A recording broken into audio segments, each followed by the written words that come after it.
Who was it? Who was it? I'll find you. Woo!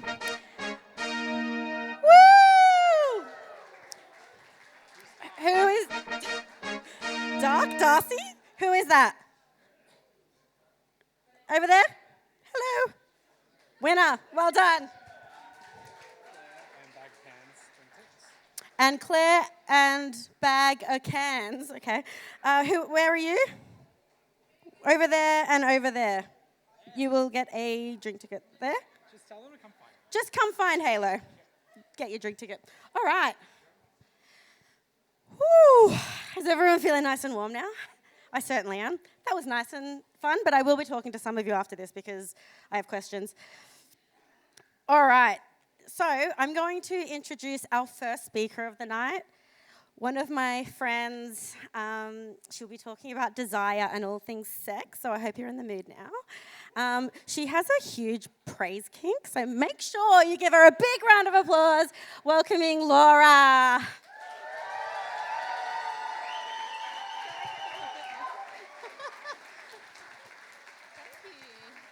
Thank you. No, but more, please, more. Yeah? Thank you. Oh, good. Okay, and we're done.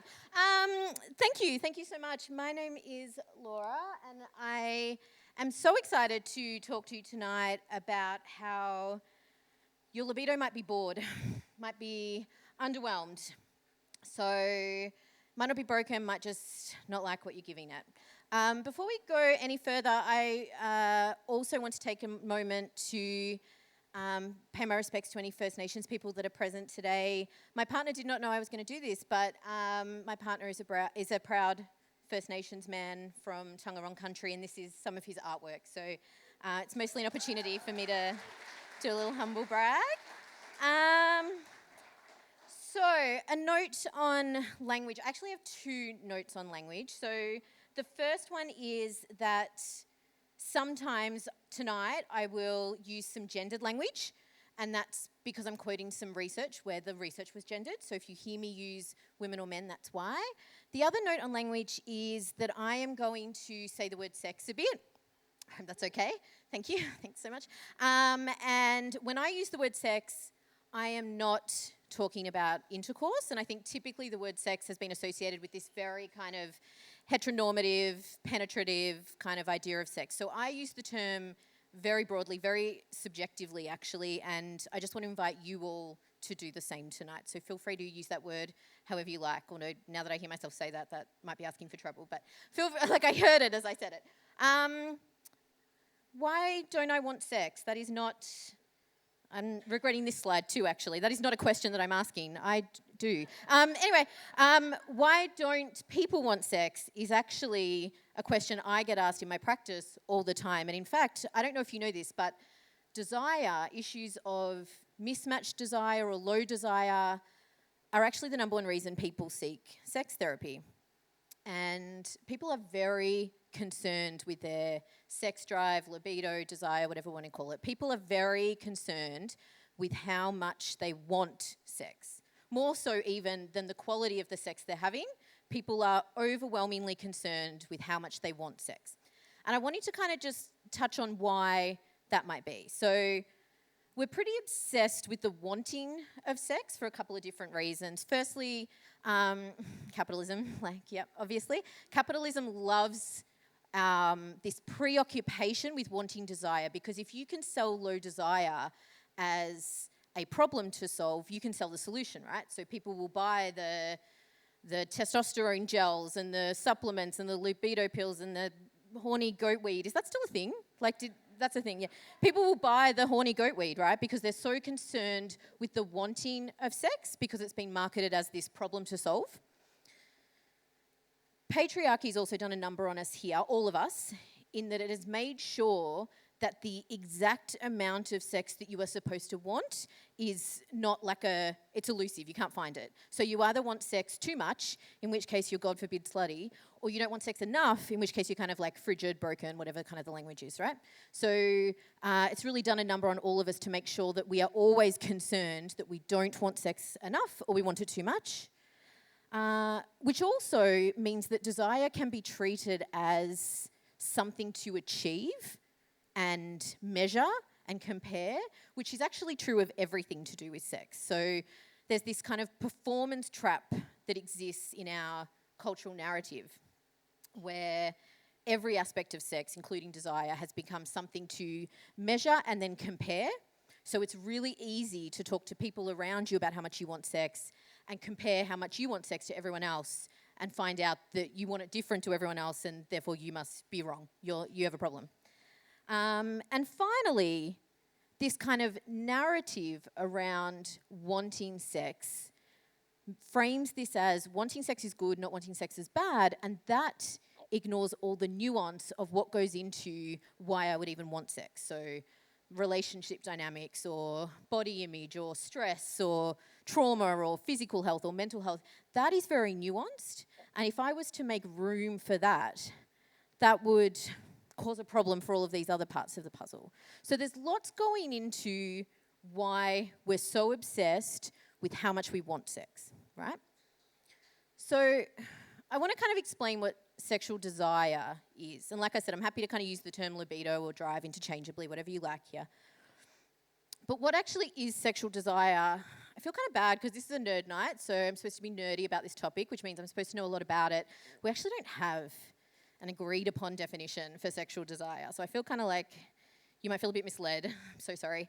We don't actually have an agreed upon definition, but what we do agree upon is that it's pretty multifaceted, right? There's lots of different kind of parts to sexual desire, and I can't think of a better way to kind of explain this to you than with the help of Queen Taylor Swift. So, yeah, thank you. So, there are kind of these three components to sexual desire. So the first is the drive. This is like Taylor in her Reputation era, right? So okay. Good. So drive is like that like primal kind of, raw physicality. It's all like hormones and like horniness and like that kind of like lusty, horny, like, yeah, I could go for it right now, right? That's the biological component of wanting sex. The second component of wanting sex is motivation. And this is like Taylor in her Lover era, right? So, yeah, okay. It's no Reputation, I agree. So Taylor in her Lover era is all about this piece of motivation, the physical and emotional rewards for sex. So when we want sex, the psychological and the emotional reasons for wanting sex are things like validation, connection, shared pleasure, intimacy, interrelating, being seen, being heard, vulnerability. It's that kind of like emotional, kind of juicy, lovey stuff, potentially, depending on who your partner is. The third component of sexual desire is wish. Now, wish is like Taylor in her folklore era. Because, okay, all right, yeah, solid. Wish is kind of like it's like moody. It's like introspective, reflective, because this is where we apply like our cultural meaning, our biases, our scripts, assumptions, messaging from like family of origin. So this is where you get to blame your parents. Yes, shout out to parents, keeping me employed as a psychologist for 17 years. So this is where that fits in. And also what fits in here is like cultural context, media messaging, that kind of thing. So probably, through the genius of Taylor Swift, you're starting to understand that like sexual desire is pretty complex. And maybe you're starting to think about how, maybe it doesn't make sense to be so concerned with how much we want sex when it actually seems like pretty nuanced, right? And it is pretty nuanced. When I mentioned desire and this like, why don't I want sex question at the start of tonight, you might have kind of conjured up an idea of desire as being this like thing that just magically shows up, this kind of magical spark, this kind of, I'm walking around and I just kind of like have a horny thought or feeling and think, I could kind of go for some now, right? That's kind of what we think about desire. It's also the kind of messaging that we've received about how desire is experienced. But actually, what we know is there's a second kind of sexual desire, and this is responsive desire. Responsive desire shows up when there is something worth responding to. So responsive desire is like when I'm doing the thing that kind of feels good and my body kind of likes it. Those other things from the Taylor Swift slide, you know, the wish, the drive, the motivation, they will start to show up. They've got something to show up for. Now, the important thing about this is that in the end, they kind of get us to the same place. And if you think about these kinds of desire like a fire, right? Spontaneous desire is like the fire that, you know, lights and erupts and, you know, boom, like there's a spark and it's a big fire and it's flaming and it's easy. Responsive desire is the fire that happens when you sort of tend to the embers in the fire pit, you know, and you have to, this is testing me, I don't know how to do a fire, but you know what I mean, you get your partner in, no, you do the like fire lighters and the matches and the kindling, is that right? Have I got that right, babe? Yeah, okay. You do the things and you fan it, and then like, point of my story, my excellent fire making story, is that at the end you have two fires that do the same thing. They both give off warmth. They do the same thing, they just needed to be tended to in different ways. And that's why this is the biggest myth we've ever been told about sex, that we imagine sex turns on like that first kind of fire. And in a lot of cases, it doesn't. And you might be wondering, well, how many cases? Is that what you're wondering? Like, how often does this spontaneous? Yes, I thought you might be. Well, actually, 75% of the time for women and nearly half the time for men, desire is responsive. So desire only shows up when it's got something that feels really good to show up for. So it kind of makes you think that maybe we're like asking the wrong question and worrying about the wrong thing when we're so concerned with how much we want sex, because we're hanging around waiting for it to just show up, worrying that it's not showing up, when actually what we know is for half the time for men and 3/4 of the time for women, it's only showing up when it's got something to show up for. And what is that? Well, that's pleasure. And I want you to think about a time when you were having sex. Got it? Yeah, I'm just doing that to be awkward. Yeah, right?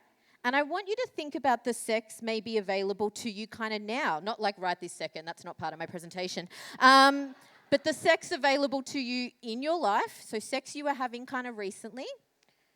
And I want you to think about what you've just learned about responsive desire and it only kind of showing up when it's got something good to show up for.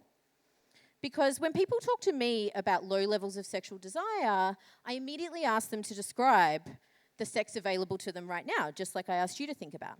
And people usually tell me things like, oh, we're in a bit of a rut. It's kind of boring. It's like a race to an orgasm, or I don't orgasm, I fake orgasm. Or it's like awkward, or it hurts, it's uncomfortable. And I say to people, like, I really like sex a lot, like I'm super into it, but that doesn't sound like something I'd be super into either. And I don't reckon you've got a desire problem if the sex available to you is awkward, boring, rushed, uncomfortable, painful. Seems pretty normal to not desire that. We can only want sex if the sex available to us is worth wanting and worth having. And so that's when we get to pleasure. So pleasure occurs in a context. And the other queen, this is Queen Emily Nagoski. She's the queen of all things sex education. Not the show, that's different. But like actual sex education, although that is a good show. Emily Nagoski wrote in her book, Come Together, that pleasure occurs in a context. And that for most of us, pleasure is not just being touched by the right person in the right way. It's also about that right person, right way, right time, right external state, right internal state. She talked about the importance of pleasure occurring as a sensation in context. And she gives the example of partner A and partner B. They're lying in bed and they're having like a really kind of, they're having like a really good time, right? Like it's really juicy. They're like horny and naked and kind of like sweaty and it's like erotic and delicious and they're loving it. And partner A takes their nails and runs their nails like up partner B's spine, and partner B gets all like shivery and tingly, and it like drives them wild, and they love it, and it feels amazing, right? A few days later, partner A and partner B are in the kitchen, and partner B has absolutely cracked it about the state of the dishwasher. Like, partner A clearly never learned how to stack a dishwasher, and the dishes don't get cleaned properly, and then partner B has to hand wash them, and the stuff's all stuck on. It's a nightmare, right? So partner B is like going off in the kitchen, and partner A doesn't know what to do. They kind of know they're a bit shit at the dishwasher, but they don't want partner B to be mad, and they're like, I know what I'll do. And they walk over to the kitchen, and they run their nails up partner B's spine, and they give them that look, you know, like that kinky kind of like, yeah. And the partner says, what the fuck are you doing? Get your hands off me. Do not touch me, and do not even look at me until you learn how to load this fucking dishwasher, right? That is the point about pleasure occurring in a context, right? Pleasure must occur in a context. So you might be wondering, how do I do this? How do I know what my pleasure context even is? How do I tap into what my pleasure context is? Pleasure context is the context within I'm most likely to have a good time, right? It's not a guarantee. It's not like going to transmit me to some horny state. It's just like I'm most likely to have a good time. And if you want to tap into what's your pleasure context, I want you to think about a time in your life when you were having really great sex. That might be now, it might not be now. If you're here with your partner, just say it's now. It's now. When you were having really good sex and you had a really high level of sexual satisfaction. So don't worry about how often you were having it. Frequency is not a predictor of sexual satisfaction, by the way. But just think of a time when you were really satisfied with the quality of your sex life. And I want you to think about what was happening for you across these 4 domains. So the first one is individual, right? How we feel about ourselves when we look in the mirror, some body image stuff, some mental health, mental well-being, physical health, illness, injury, pain, all of that sits here, those individual factors. The second domain I want you to think about is what was happening for you relationally, the person or people available for you to have sex with. Were you attracted to them? Did you like them? Did you fancy them? Did you feel connected? Did you feel safe? Were they a safe person in every sense? Was there trust? Was there fun? Was there closeness? The third domain to think about is lifestyle. So what was kind of happening for you in terms of stress, children, work, aging, grief, also substance use and other kind of external factors sit here. And the final domain I want you to think about is environmental, which I think is my favorite. I think it's a really fun one to play with. That's kind of what's happening in this immediate environment. So do I have privacy? Am I worried about like kids running in, or do we have lots of time? But also, do we have, you know, good lighting, clean sheets, spicy playlist, nice smelling candles, snacks nearby, whatever it is, right? This is all the stuff that goes into creating a pleasure context. And my partner also did not know I was going to do this because I haven't showed him these slides, but I'm going to show you mine. Is he all right? He's all right. So this is mine. This is how I am most likely to have a good time, and that my partner is most likely to have a good time. So as you can see, as you start to look, it took a minute. As you're starting to look at it, you might notice that some of these things are easier and more accessible and don't take a lot of effort, and some are harder work, right? Some are harder. Some of them are a compromise, right? I've got warm room on there. My partner will vouch for this. I need the room to be a sauna or forget it, right? But what do you think my partner does? Do you think he debates it and makes the room cold? No, he sweats. He's fine, right? He's fine. So we make these pleasure contexts for ourselves with our partner, and we just do the best we can to turn this stuff on to maximize the chance that I'm going to have a good time. That's it. That I'm going to have some pleasure, that things are going to feel good. So that original question of why don't I want sex, hopefully now you're starting to think about that. Actually, when people ask me that, they're not asking why don't I want sex. They're asking me like, why is my desire not spontaneous anymore? Why isn't it just magically showing up? Because maybe it used to, and it does sometimes, and then for other times it doesn't, right? I don't think the why is my desire not spontaneous is a particularly useful question, and I do think a really useful question is what makes sex worth wanting for me. And that is how we're going to get our desire showing up and and not so underwhelmed, not so bored. So that is it from me. Thank you so much. I hope you've really enjoyed this. They're all my socials and whatnot. Everything you've heard tonight is from my ebook. I've got a cheeky little discount code if you want to go and check that out. And I've got more pleasure activities in there and all sorts of bits and pieces. But that's it from me. Please give me lots of praise because I love it. Thank you. Thank you. Great job. Hang out, we'll have some questions.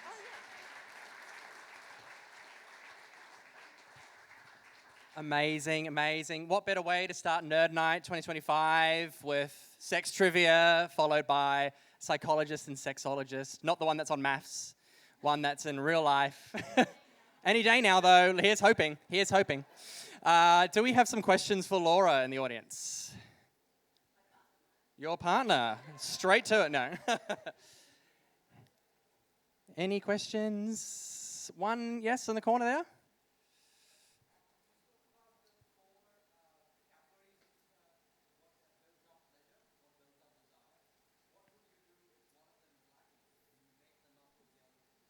So what would you do out of those 4 categories of pleasure? What would you do if one of them's lacking? That's such a great question. I actually go into this in my ebook. So,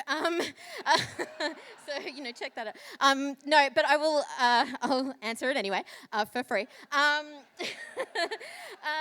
So when you do that list and you think about what was happening across those 4 domains, there are, of course, things that pump the brakes, right, across all of those domains. Like maybe you don't have much privacy. Like maybe you do have like a baby sleeping in the crib, or an elderly parent staying with you, or maybe you don't have a lot of time, or maybe you have health issues, maybe you have lots of work stress. So the answer to your question is there will always be things like getting in the way across all 4 of those domains properly. So our job to create that pleasure context is dial up the things that are going to help us and turn down the volume, mitigate the impact of the things that are going to like pump the brakes and get in the way. Make sense? Yeah? Okay. Any more questions? Yeah, right here.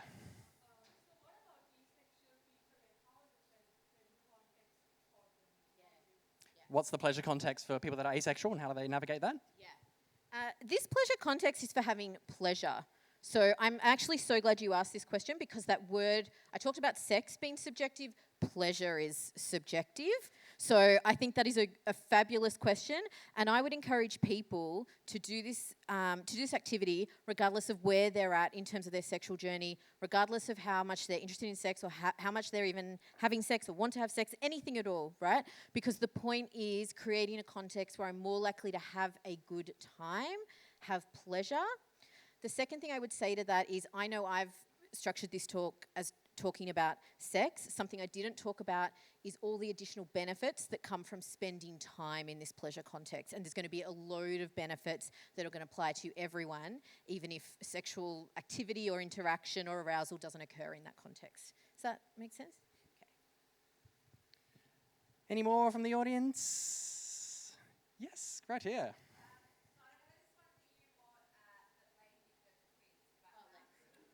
Lex, get ready. What's with the socks?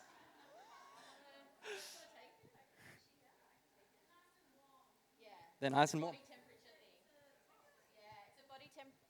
It's a body temperature thing, and I think, Lex, correct me if I'm wrong, more for vulva owners, really? Yeah, yes, believe me. Can confirm, yeah. Socks, yeah. Yeah, it's the warmth. Warm room, socks, yes.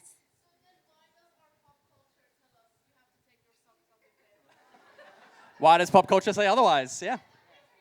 Yes, I think we can all agree we can collectively blame patriarchy for most of that, absolutely, including the socks. One final question, perhaps?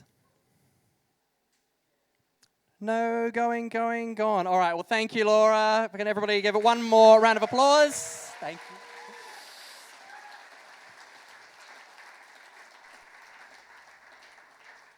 Oh, too far. All right, we are going to take a 10-minute break now, so everybody can go grab a beer, go to the bathroom, and we'll come back